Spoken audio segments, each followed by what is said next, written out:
दिलीप कुमार और सायरा बानो की जो लव स्टोरी है वो टोटल लव और डेडिकेशन की है। सायरा बानो ने बिना किसी शर्तों के दिलीप कुमार साहब के साथ निकाह को कबूल कर लिया था और वो हमेशा दिलीप कुमार साहब के साथ खड़ी रही। लेकिन एक सुपरस्टार के साथ लाइफ स्पेंड करना इतना आसान नहीं था, क्योंकि जाहिर सी बात है सुपरस्टार्स के फ़ैन भी बहुत होते हैं और ऐसे बहुत सारे लोग हैं जो उन्हें हासिल करना चाहते हैं। दिलीप कुमार साहब और सायरा बानो की लाइफ में भी प्रॉब्लम तब आई थी जब दिलीप कुमार साहब को लेकर खबर आई थी कि उन्होंने आसमा नाम की हैदराबाद की एक लड़की से शादी कर ली है।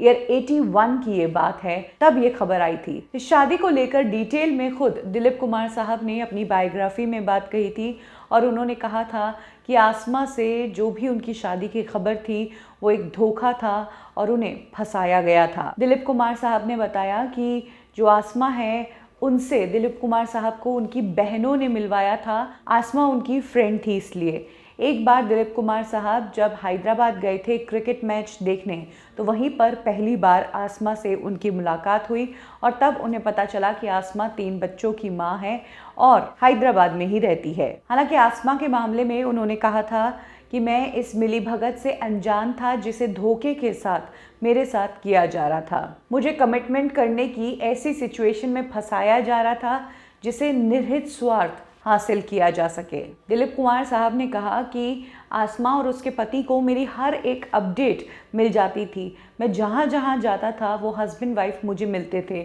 मुंबई में भी और मुंबई से बाहर भी। दिलीप कुमार साहब ने कहा कि 82 में जब मेरी शादी की बात मीडिया में फैल गई थी, तब सायरा बानो ने भी अखबार में छपी सभी खबरों को पढ़ा था। हालांकि सायरा बानो ने उन पर विश्वास नहीं किया और इसमें सायरा बानो के साथ साथ उनकी मदर और उनके भाई ने भी मुझे सपोर्ट किया। सायरा ने तब कहा था कि दूसरी शादी का तो सवाल ही नहीं, इस बारे में बात भी नहीं होनी चाहिए। हालांकि उन्होंने कहा कि मुझे बहुत दुख है इस बात का कि मैंने सायरा बानो को चोट पहुंचाई।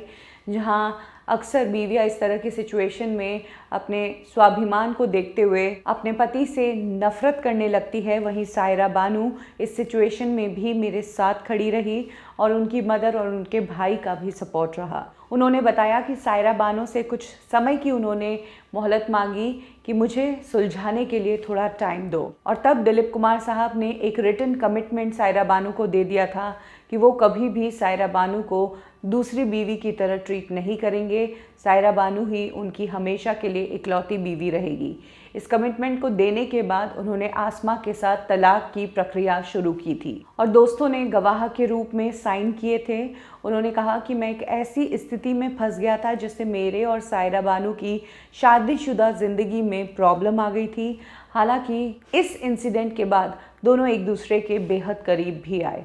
वहीं सायरा बानो ने भी मीडिया में कहा था कि मैंने शुरू से ही इस बात को क्लियर किया था कि मैं कभी भी दूसरी बीवी या इस शादीशुदा जीवन में किसी और को बर्दाश्त नहीं करूंगी।